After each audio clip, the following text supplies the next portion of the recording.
Duduk Mas. Duduk Mbak. Halo, saya Halo, sedang di sini. Ayo, mau tanya apa sebelum saya berangkat? Wait. Apa? Tahan Pak, sebentar Pak. Lupa. Ambil stok shoot dulu Pak. Oke. Siapa? Mau tanya Pak. apa?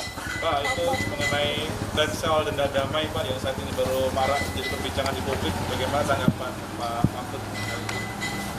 Iya, saya heran ya. Menteri terkait dengan hukum itu sukanya mencari dalil atau pasal pembenar terhadap apa yang disampaikan oleh Presiden. Seperti kasus pemulangan narapidana ke luar negeri, katanya hanya tactical arrangement gitu, padahal ada hukum yang melarang. Yang ini lagi gagasan Pak Prabowo untuk kemungkinan memberi maaf kepada koruptor asal mengaku secara diam-diam dan mengembalikan kepada negara secara diam-diam. Itu kan salah. Undang-undang korupsi tidak membenarkan itu, hukum pidana tidak membenarkan itu. Lalu menterinya mencari dalil pembenar, itu kan ada di Undang-Undang Kejaksaan, denda damai. Denda damai itu hanya untuk tindak pidana ekonomi sesuai dengan undang-undang tentang bea cukai, undang-undang perpajakan dan undang-undang kepabeanan. Nah, di situ kalau ada orang melanggar pajak atau bea cukai, itu tawar-menawar dulu. Oh, kamu seharusnya bayar 100 miliar, kok hanya membayar 95. Nah, sekarang yang 5 ini dikalikan berapa? Itu namanya denda damai. Dan itu jelas. Ada mekanismenya, yaitu dibuat oleh instansi terkait, dalam hal ini Kementerian Keuangan, lalu minta izin Kejaksaan Agung. Minta izin ke Jaksa Agung, jelas tuh prosedurnya, angkanya jelas, tidak diam-diam.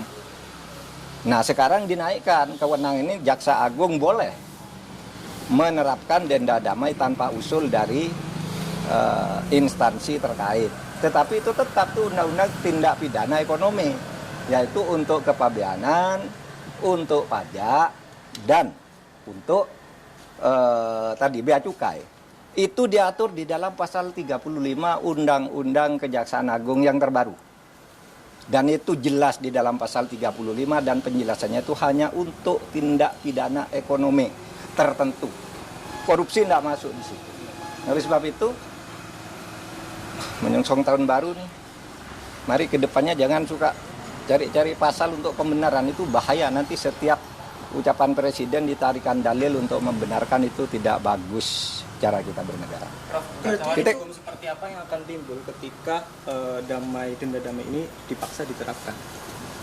Ya enggak tahu, kalau saya sih membayangkannya nanti akan banyak orang korupsi, diam-diam sesudah akan ketahuan mengaku. Gitu kan? Sesudah akan ketahuan mengaku. Kan Pak Prabowo inginnya sebenarnya ya, agar aset negara tidak hilang. Asset recovery namanya kalau itu di konvensi PBB. Itu dibenarkan aset recovery itu.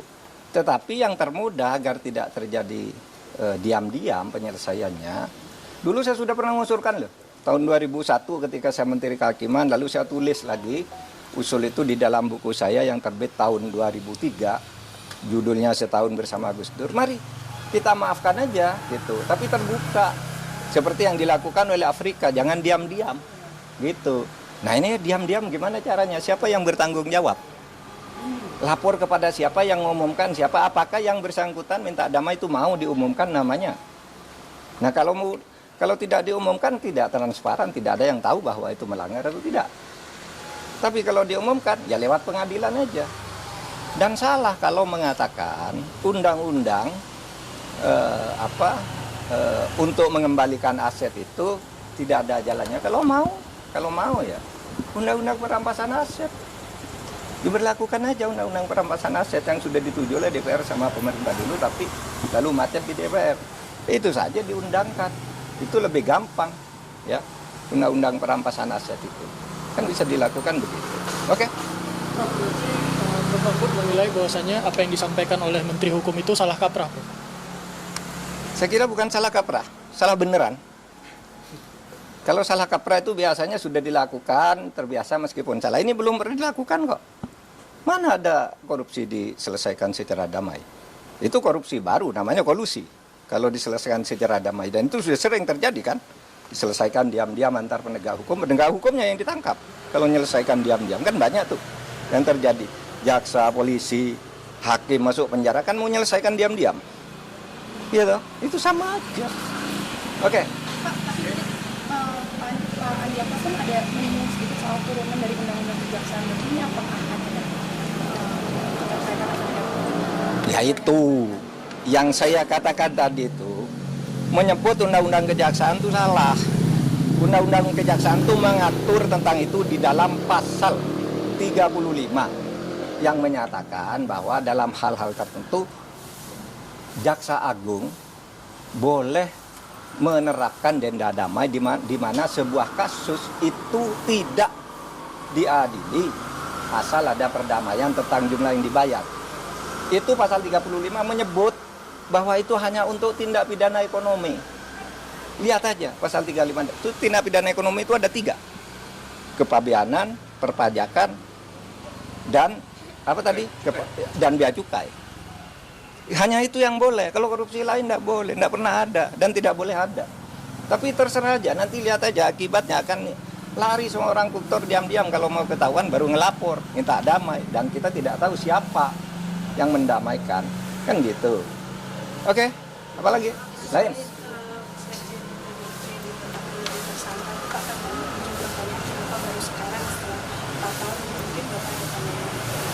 Enggak, saya tidak punya pandangan. Itu wewenang KPK, wewenang penegak hukum. Biar dipertanggungjawabkan secara hukum, secara transparan. Kalau itu dianggap politik, ya silakan aja dipertanggungjawabkan kepada publik. Yang lain? Prof, kan tadi Prof udah nyinggung ya di Instagram bahwa uang denda sama uang penggantinya itu cuma sekian persen. Dan pidana penjaranya juga sangat kecil kayak gitu. Dari konstruksi hukum yang 300 triliun korupsi merugikan negara gitu. Iya, saya merasa itu menusuk rasa keadilan masyarakat ya. Ini baru pertama ada orang didakwa bukan diduga, didakwa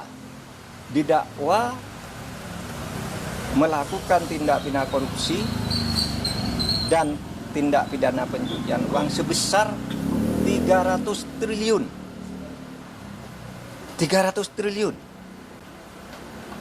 Lalu tuntutannya hanya 12 tahun.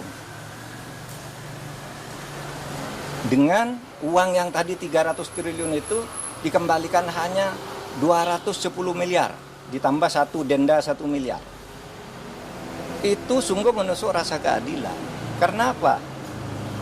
6,5 tahun itu kok kecil sekali bagi orang yang menggarung kekayaan negara. 300 triliun hanya diambil 210. Lalu ada yang mengatakan, Pak itu 300 itu kan potensi. Bukan potensi. Itu sudah disampaikan bahwa itu kerugian keuangan negara. Bukan kerugian perekonomian negara. Kalau kerugian perekonomian negara itu potensi. Termasuk gaji, termasuk apa gitu yang diduga merugikan perekonomian. Ini uang negara menurut Jampitsus Febri Diansah. Resmi pada waktu itu malah menyebut ini bukan kerugian ekonomi negara tapi keuangan negara. Artinya uang konkret yang dicuri dari negara. Sesudah dihitung lagi jadi 300 triliun. Hanya dikabulkan perampasannya 210 ditambah denda 1 miliar berarti 211. Ini sungguh tidak adil. Coba Anda ambil contoh Beni Cokro. Hukumannya seumur hidup, asetnya dirampas. Ratusan miliar oleh Kejaksaan Agung. Henry Surya, semula dibebaskan di pengadilan negeri. Kita tidak terima. Langsung kasasi atau dituntut lagi dari kasus lain. Naik. Ya. Si Henry Surya ini semula bebas, kita langsung ke kasasi menjadi 18 tahun penjara. Hartanya juga diambil. Sudah disita oleh kepolisian lebih dulu. Atau Surya Darmadi. Itu divonis hitungan kerugian nih ekonomi nih, yang ekonomi nih bahkan. Hitungan ekonomi negara rugi 39 triliun. Dituntut oleh jaksa 39 triliun dengan denda 2 miliar sehingga menjadi 41 triliun. Dikabulkan oleh pengadilan negeri.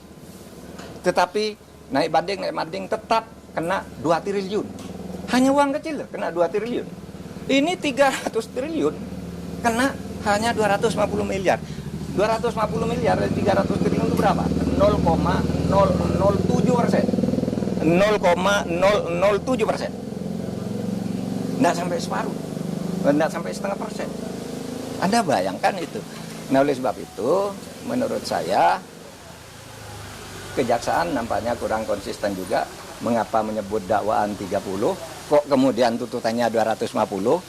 Kan terlalu jauh, meskipun sudah dihitung ulang oleh pengadilan, terlalu jauh itu.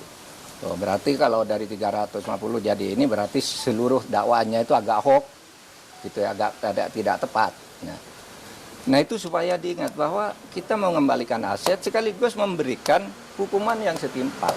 Apapun alasannya, itu hukum yang berlaku dan itu sudah didiskusikan lah soal denda damai, soal kembalian aset sudah didiskusikan semua dan sudah ada undang-undangnya di tempat kita. Apalagi? Di kasus itu masih ada cara untuk memulihkan rasa keadilan itu, Prof? Ada. Kalau Kejaksaan Agung mau konsisten ada dong. Karena dulu pernah terjadi pada Henry Surya. Terjadi pada Yan Darmadi. Ketika hanya mau didenda, kami usul ini pengadilan. Kena kan 2 triliun dan penjara 16 tahun. Nah, kalau ini mau dilakukan, bisa naik banding lagi. Tapi tetap aneh bagi saya kalau dakwaannya 300%, bisa naik banding lagi. Kalau dibanding kasasi lagi, bisa PK lagi. Tapi sementara selama ini kan belum inkrah semuanya. Itu masih bisa dilakukan. Meskipun kasus ini kan agak aneh ya. Ada unsur politisnya kan. Ketika ditetapkan si Harvey itu sebagai tersangka, kan ada berita kantor Kejaksaan Agung dikepung, ya kan? Lalu Jaksa Agung memberi penjelasan diintervensi oleh Brimob atau apa gitu kan, Jaksa Agung ngomong di televisi ya.